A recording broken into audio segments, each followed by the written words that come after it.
It was supposed to be one of the happiest days of my life, the day I walked across that stage, the culmination of years of hard work. But as I stood in line, waiting for my name to be called, I couldn't help but feel the weight of an empty seat beside me. My parents should have been there. They promised they would be, but they weren't. Instead, my mom and dad were sitting in the bleachers at my sister's volleyball game, their attention completely absorbed by her every serve and spike. They'd given me every excuse in the book. It's her last game of the season. She needs us there. But deep down, I knew it was more than that. I'd always been the second choice. My sister, the golden child, the athlete, the one who always got the attention. It hurt. It hurt so much that my chest felt tight with each passing second. I tried to focus, to ignore the empty space, but my heart wasn't in it.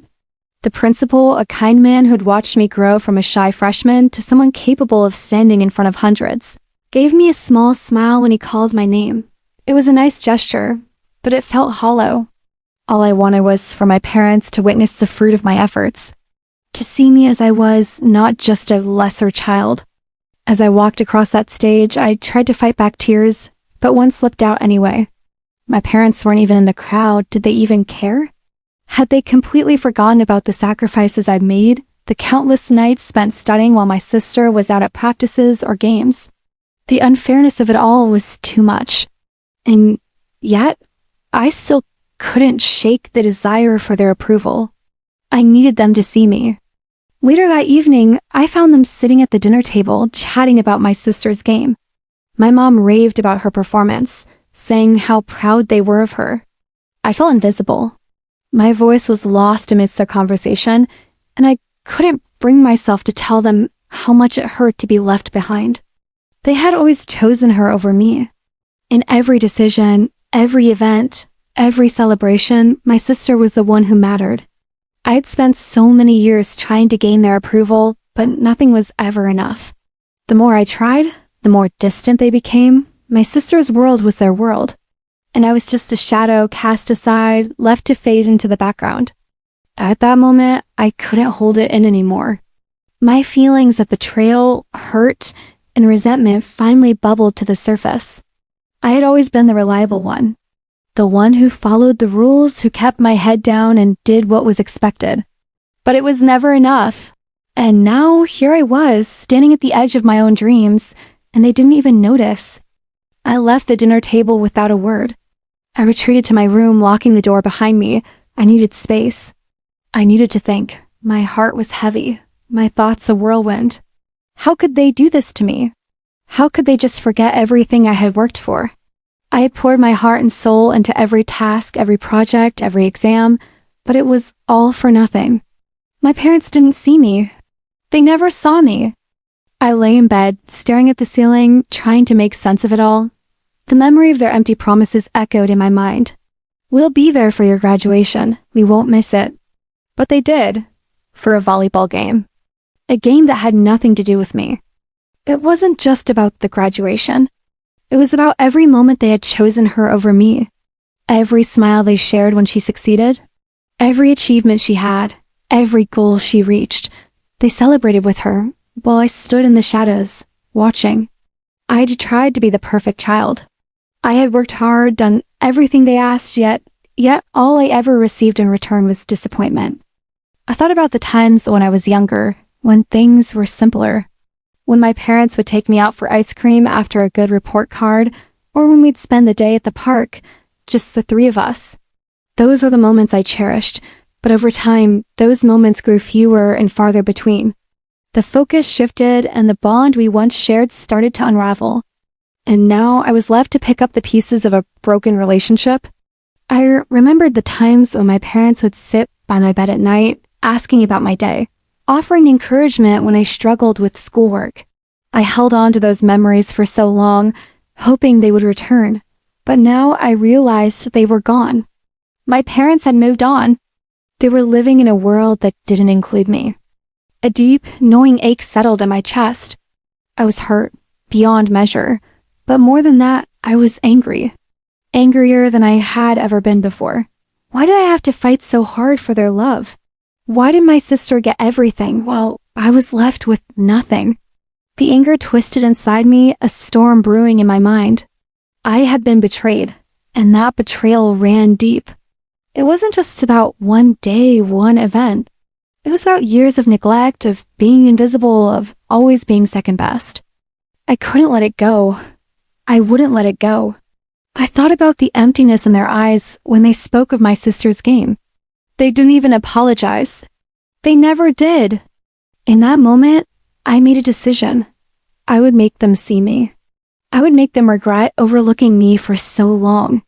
But it wouldn't be easy. It wouldn't be something I could just demand from them. No, I would have to make them pay, but not in the way they expected. I would make sure they never forgot this day.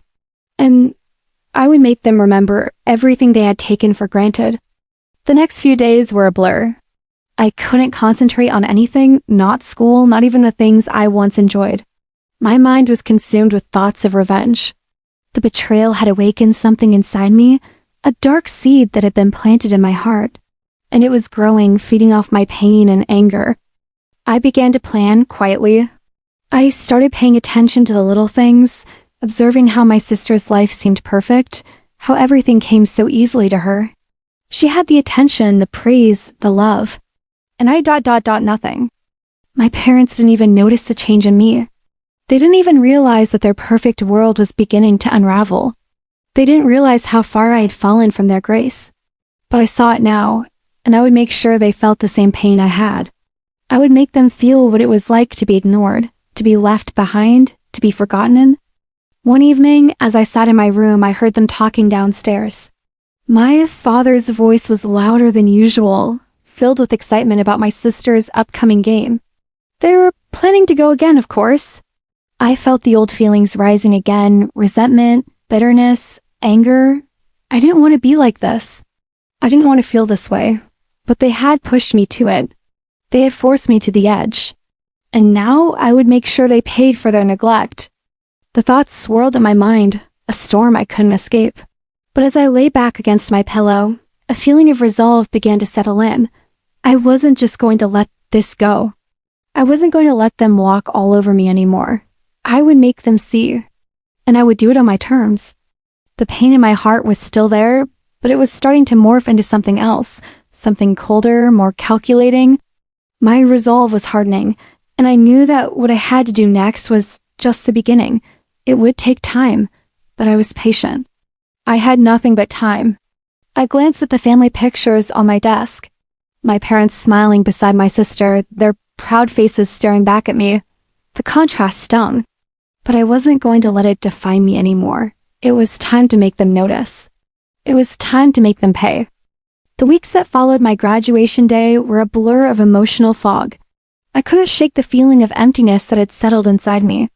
I had done everything I could to make my parents proud, to earn their attention, and yet their eye was ignored. It wasn't just about that single event anymore. It was about years of being invisible in my own home, of being overshadowed by my sister, the golden child. The anger and resentment had grown inside me like a slow, burning fire, consuming everything it touched. I never wanted to hate my parents, but every time I thought of how they had abandoned me, choosing my sister's game over my graduation, I felt a sharp sting in my chest. The betrayal was unbearable. I found myself retreating further into myself. What was the point? They had shown me time and time again where their loyalties lay, and it wasn't with me. I remember the nights I would lay awake, staring at the ceiling, my thoughts spiraling in all directions. The pain was suffocating, but the rage was even more powerful. I had been the dutiful child, the one who followed every rule, the one who worked hard and kept my head down. The more I gave, the less I received. Flashbacks of our family moments haunted me. I remembered the time when I was a little girl sitting in my mother's lap, feeling the warmth of her embrace as she promised me that she would always be there. I remembered my father's voice, full of encouragement, telling me that I could achieve anything I set my mind to. But those memories felt like they belonged to a different person, a person I didn't recognize anymore. The love I once felt for my parents had turned into something darker. It was no longer the unconditional love of a child for their caregivers. It was resentment, anger, and an aching sense of betrayal. I had given everything and they had taken it for granted. All they ever seemed to care about was my sister's volleyball games, her perfect performance, her perfect life. I felt like a shadow in the background, a nobody in a family that should have been mine to belong to. But I didn't want to be a nobody anymore. I wanted them to see me.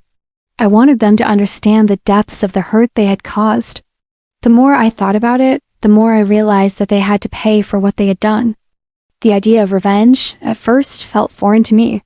I wasn't the type of person who sought to hurt others, but the more I thought about it, the more I realized that I didn't need to hurt them in the way they had hurt me. I could make them regret their actions without resorting to violence or destruction. I started planning. It wasn't a conscious decision at first. The idea slowly formed in my mind, like a puzzle piece that clicked into place. This would be the game that would define everything. And it would be my chance to make them realize the consequences of their neglect. I began quietly gathering information.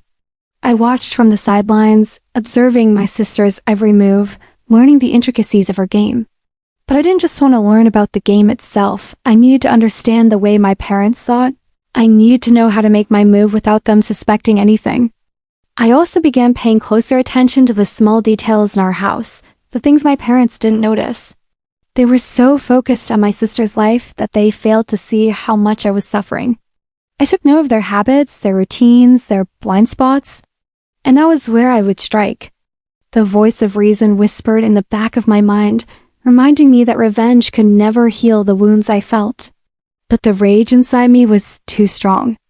The injustice was too much to bear. I tried to push the doubts away. I didn't want to feel weak. I didn't want to be the person who forgave, the person who let them off the hook. My parents had betrayed me in the worst way possible. They had chosen my sister over me.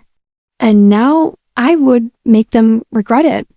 The day of the final game arrived and my nerves were on edge. I had already gone too far down this path. My mind was made up. I watched as my parents prepared for the game, excited and hopeful, oblivious to what was coming. They had no idea that I'd already set the wheels in motion. I stood in the background, pretending to be just another spectator, a face in the crowd.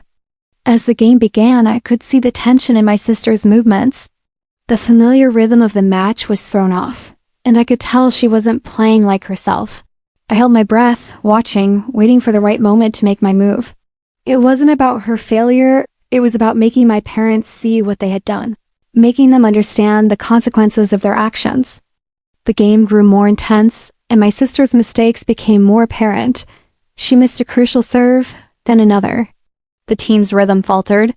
They were confused, unsure of what was happening, but I wasn't confused. I knew exactly what was happening. My plan was unfolding perfectly. The game ended in a loss for my sister's team. My parents, who had always been so proud of her, sat in stunned silence. The weight of their disappointment hung in the air like a thick fog. It was in that moment that I realized this was just the beginning. The look in their eyes, the guilt, the confusion, it was almost enough to make me feel bad. Almost. But then, I remembered everything they had taken from me, everything I had lost, because of them. My parents had been blind to me for too long. It was time to open their eyes. It was time to make them understand that I was no longer their shadow. But even as I felt the first stirrings of satisfaction, something else lingered in my heart, a heavy, aching sorrow. This wasn't the victory I had imagined. It was empty, and it left me with a strange sense of loss. As I walked away from the game, I couldn't shake the feeling that something was missing. I had made them pay, but at what cost? Was this really worth it? The journey had just begun, but as I looked back at my parents, sitting in the silence of their defeat, I couldn't help but wonder if there was a way to reclaim what I had lost, the trust, the love, the family I had once known. But that would come later. For now, I had made my point, and they would never forget it.